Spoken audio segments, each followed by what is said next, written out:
fall short of the high standards that we hold ourselves to, and it will not be tolerated in the New Haven Police Department. We're praying for his recovery and are here in any way we can to support the family. As I've said before, it is of utmost importance that no matter what anyone has done or is suspected of doing, that they be treated with respect and care when they are in the hands of New Haven Police. And in my view, that was not done. We want justice for Randy as well.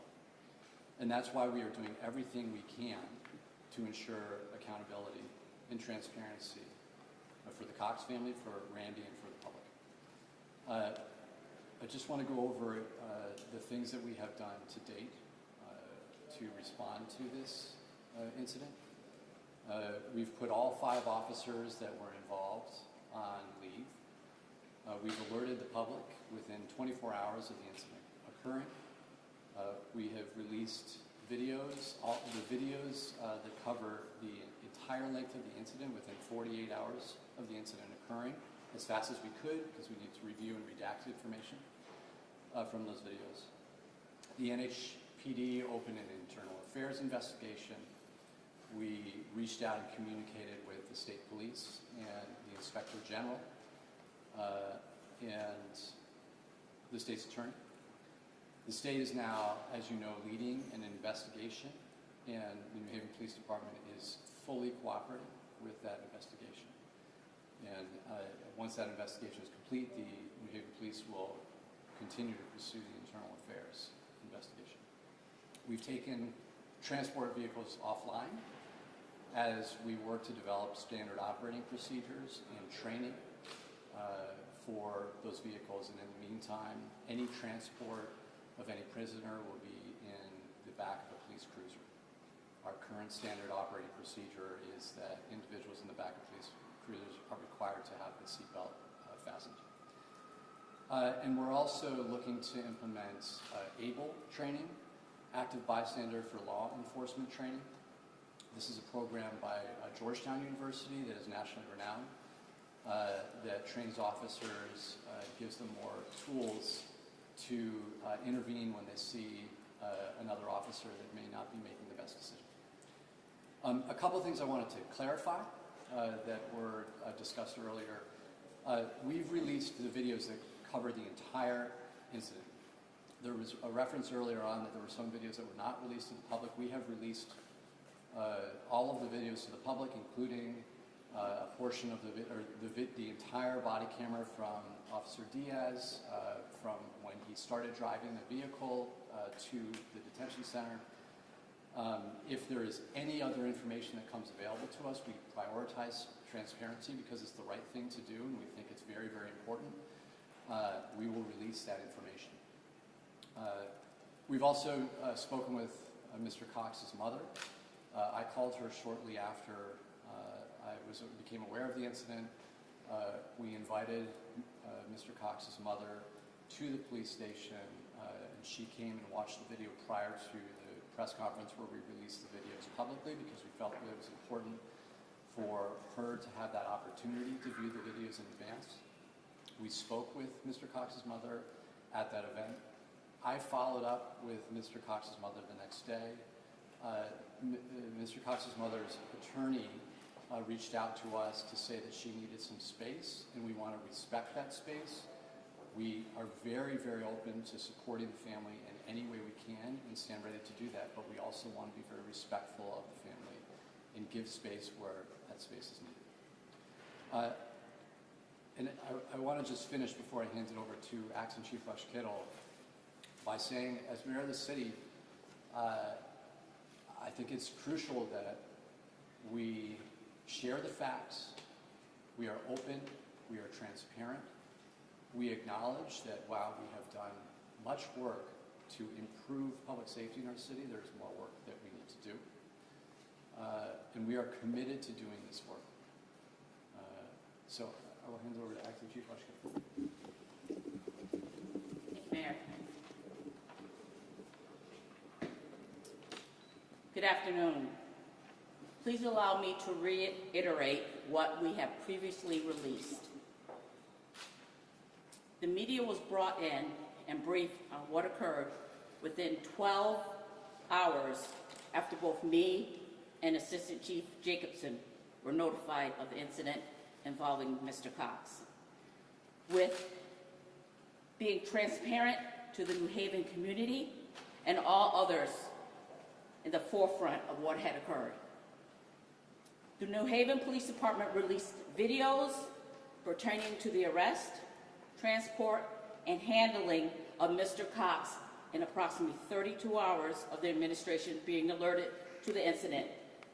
During this same time frame, all 5 officers involved in the transport and handling of Mr. Cox in detention were placed on administrative leave. Prior to the release of the video to the media, the New Haven Police Department invited the Cox family to the department so that they could view the videos before they were released to the media. All videos, unredacted and in their entirety, were handed over to the Connecticut State Police as evidence, as they had been requested as an outside agency to conduct this investigation. We cannot comment any further on the incident until the Connecticut State Police has finished their investigation. However, we are welcoming all to starting a conversation with the community on how we can improve moving forward and ensure that something like this never occurs in our city again. Thank you. Are there questions from folks? Earlier today, one of Mr. Cox's attorneys, Ben Crump, described this incident as Freddie Gray on video, referring to the young man in Baltimore who died after suffering such severe injuries while being transported to the police. He also said that Mr. Cox is just the latest example of nationwide victims of police brutality. I wonder if you could respond to those 2 assertions, that this is comparable to what happened to Freddie Gray and that this is an incident of police brutality. So what happened to Freddie Gray was terrible, and what happened to Mr. Cox was also just awful. We focus on what we control here in New Haven, and I've watched the videos many times. I, in my own view, did not see malice on the part of the officers. I saw some bad decisions, extreme lack of compassion. I think what we focus on, what we can control here in New Haven, is that is ensuring that we have accountability in our city. I wonder if Assistant Chief Jacobson could also speak to that question about at least the attorney for Mr. Cox framing this as an example of police brutality and also it's comparable to what happened to Freddie Gray. Just like the mayor said, I mean, there are 2 incidents that were terrible that we don't condone nor want our police officers to act in those ways. Mr. Cox was mistreated. He should have received medical attention immediately. We can't defend anything that was released. We're going to wait for the investigation and let the state police do the investigation. Then we're going to do an IA investigation. And we want, first of all, I want to say, we want Mr. Cox to recover. There hasn't been a time that we have not, in mostly all of the New England Police Department, has prayed for his well-being and his health. We hope he's okay, you know. But yeah, both incidents is not an example of what we want police to be, and changes were done in Baltimore, and changes are going to be done here. What would you say, actually, while you're up here, what would you say, they called into question the culture of the police department, that they said that this is not just a couple of bad actors, that this is a culture within New England police for mistreating individuals. What would you say to that comment? So, I understand what they're referring to. The policing is where it is now because of its history, you know, and things that were done bad in the past. And we have to change it from front to back. And, you know, I'm not going to argue that at all, but I would say that the culture of the police department 24 years ago, all police departments, compared to today is a lot better, but we still have work to do. We definitely have work to do. The officers in that situation may have thought he was intoxicated or faking. It doesn't matter, you know. Why they didn't, you know, I'm not gonna argue to. That's part for the investigation. But it was wrong, and we need to change everything that led up to it. Why are you starting now if all of these things have happened in the past? And also I know you've done other things, but you're sort of saying that the culture still exists, and there was a reference to possibly more officers who were witnessing what happened. So if at least 5 officers were acting badly, how does that mean that the New Haven Police Department does not have a problem? So, what was the first part of your question? I'm sorry. Why are you starting? You're saying. So, okay. So even after the Freddie Gray incident, you know, I wasn't in the position to look at those policies, but the policies were looked at, things were changed. I believe there were handrails for the detainees to hold on to in the back of the van. This was part of recommendations throughout the state and the country. So that was done at that point, and we thought we had corrected that problem, but we certainly didn't correct that problem. So we're going to do everything possible so this doesn't happen again. We have looked through all the video, and anyone that had any negative contact with Mr. Cox has been put on leave.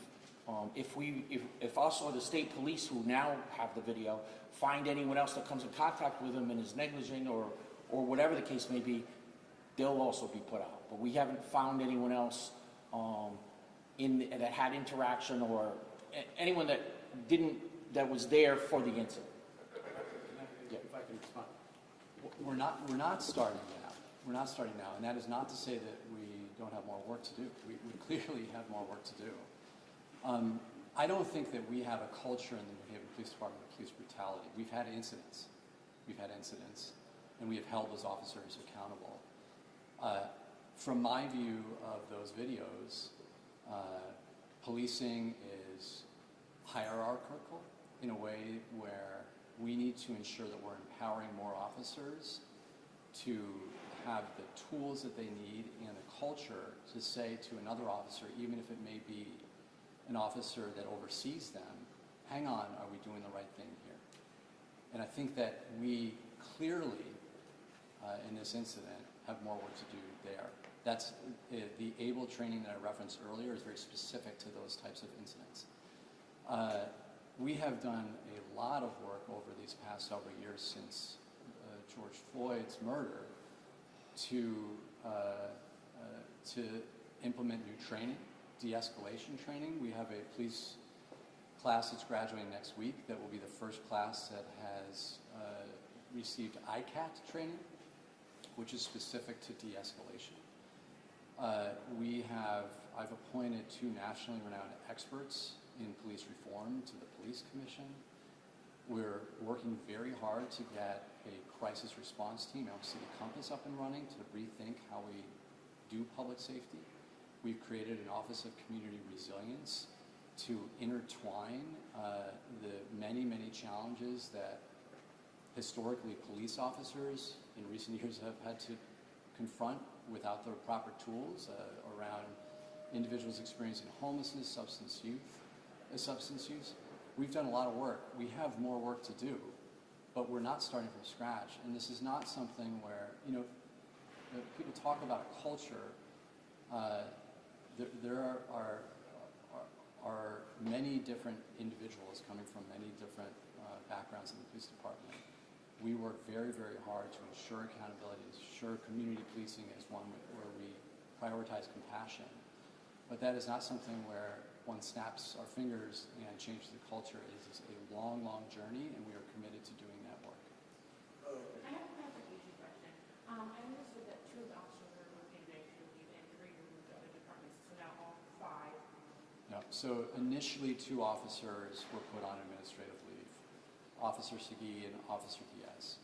Shortly after, the other 3 officers were put on another duty. shortly afterwards, as we reviewed the videos, and we wanted to be very transparent, push information outward, but clear at the time that we're continuing to review things, shortly afterwards, the additional 3 officers were put on administrative leave. So all 5 officers that have been involved in the incident are on administrative leave. And the family has called for the officers to be fired and even arrested. What is your reaction to that?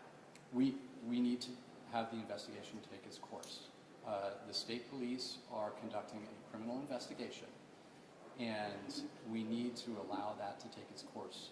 I understand, I don't blame the family for being angry and frustrated and hurt. We live in a system where people are required to have due process, and we will be waiting for that process to unfold. What's the latest you've heard from the state? We're gonna hang around, so you can ask as many questions you want.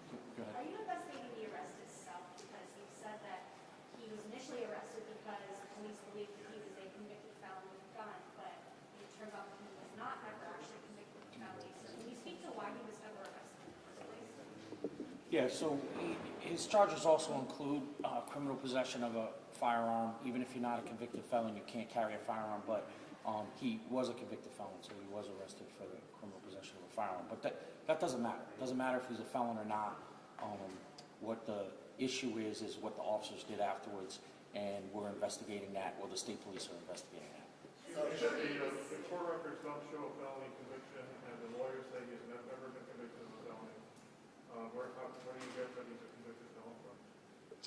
I just had a detective run it before I came here to make sure. Okay.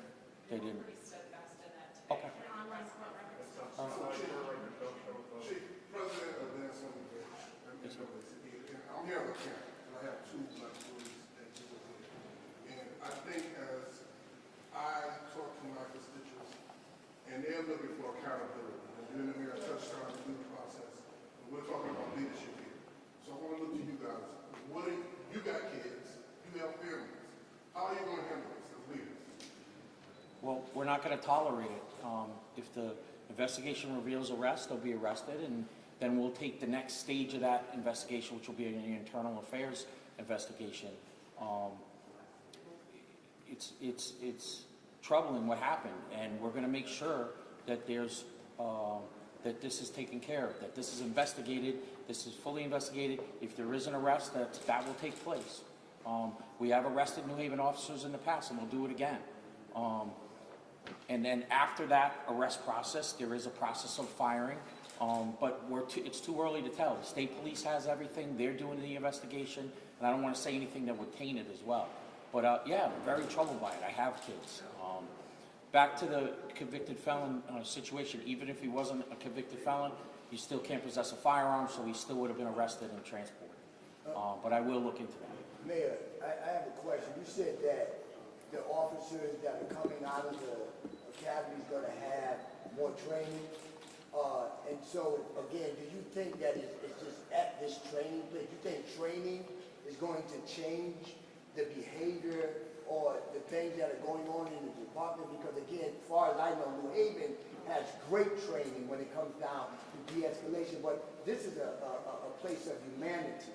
And, again, even in your leadership that has been here with the fight and the going back and forth with some of the community leaders, what is your plan to really go out and engage with all of the community and not partial community that you've chosen to work with? Because there's conversation that you have a couple people, a couple community leaders that you work with, but you choose not to work with certain individuals. And this is a community situation that really needs to be addressed, not with just the people at your table. So training, you have some of the best training. This is about community engagement and conversation with everybody. So what is your plans moving forward with that? So you said a number of things. First of all, it is not just about training, but training is important. You know, how do you change a culture in a police department? You need to give officers tools, and there are, like I referenced, some nationally recognized tools in training, ABLE and ICAT training, that provide the officers an environment to understand the techniques that they can use for de-escalation, for duty to intervene, and it also provides an opportunity for officers to talk with each other about the importance of those things. Accountability is another component where officers, if they know they're going to be held accountable and they see other officers held accountable, they're more likely to follow the rules. I think we have to be real about that. Having more officers that are part of our community being on our police department is also, I believe, vital to our success, and we've been working very, very hard to do that, recruit more officers. All these things we have more work to do, and I'm the first to acknowledge that, but we're working very, very hard to do that. I disagree with you saying I only work with some people. You have. I'm saying from a real perspective, because we as a clergy association has reached out to you, and because of your disagreement or whatever your personal issue is with Dr. Kimball, which the clergy association is related to a whole lot of other ministers, you pick and choose who you choose to work with. Now you're going outside of the city to get a training when you got people right here that could probably offer some kind of engagement that could help the office. But these officers are policing our city. Now, Illinois and all them other ones, they might have similar problems, but you need to search at home first. And because you're selective, you don't know this, or you have not stretched out enough to really find this out, because you refuse to come and sit at the table. Mr. Lewis, you have my phone number, and you have never reached out to me. I have, and we have also as not just about me, about the association. I'm happy to start now. I disagree. You've never reached out to me. You may feel differently, but I give my cell phone out to everyone. I'm everywhere in the community I possibly can be, and I'm happy to work with you moving forward. I feel I've been very, very available, and I will continue to do so. Other questions? I have a question for the chief. So, the next of kin was notified by the hospital initially. The police department notified her hours after. So, when the incident occurred, shouldn't she have been contacted by the police department and not just a doctor calling about emergency surgery, something happened? First she was put off, they told her that he was there, but he wasn't processed, and then she would have called 2.5 hours later, saying that he needed medical, he needed surgery, and she had to okay. Yeah, so there was a lapse in that communication since he was in custody. That's part of the investigation too, where that lapse in communication went. With his severity of his injury, she should have been notified first by us and not the hospital. You're absolutely right. We found that to be wrong, and we're going to look into that further. I've spoken with her myself, and I know I keep saying it, but our condolences, and we just wish him the best of health. And I just want to touch on something Pastor Lewis said too. You're right, it's not just training, it's leadership too. And we're coming around the corner on NHPD leadership, and we need consistent, strong leadership for a long time, because chiefs have put up plans and left, and put up plans and left, and it leaves the department in flux. The mayor's plan is hopefully that I will be the next chief, and I'm going to stay here. I live in this community. I care about this community. I care about people. This is very troubling on both sides. The officers feel troubled by it as well. And I want the officers to know that we're going to lead them in the right direction. We're going to get the training, but we're also going to follow through and make sure they're doing it. And I just want to say, in the essence of training and leadership, it's the small things that lead to bad things and worse outcomes. Those officers, somebody had to step up and get him immediate medical attention. It seems simple, but we're going to do everything possible that doesn't happen again. Chief, it seems like yesterday we were saying the same thing about George Floyd, how bad the cops feel about the torture that all of us as people of color have to go through to the hands of the people in blue. So we know this blue wall exists. Let's bring it down, bring this community together. Not only that, as the mayor and as the chief of police, y'all keep saying that there's new officers that's coming in, y'all gonna do all this training. But what are you gonna do about the training for the officers that been there for 20, 15, 16 years that still treat us all wrong? It's not just new officers. You have officers that's in the building that been there for 20, 30 years that need retraining on how to deal with the public too. No, I totally understand. And one of the points that I made last night to the Board of Alders is an early warning system. And when we catch them doing the small things, pair them with officers that do good things and the right things and correct the problems. But if the problems are too far gone, then we need to take harder disciplinary action and do what we got to do. And I'm standing up here telling you I'm going to do what I got to do. Yeah, because And- the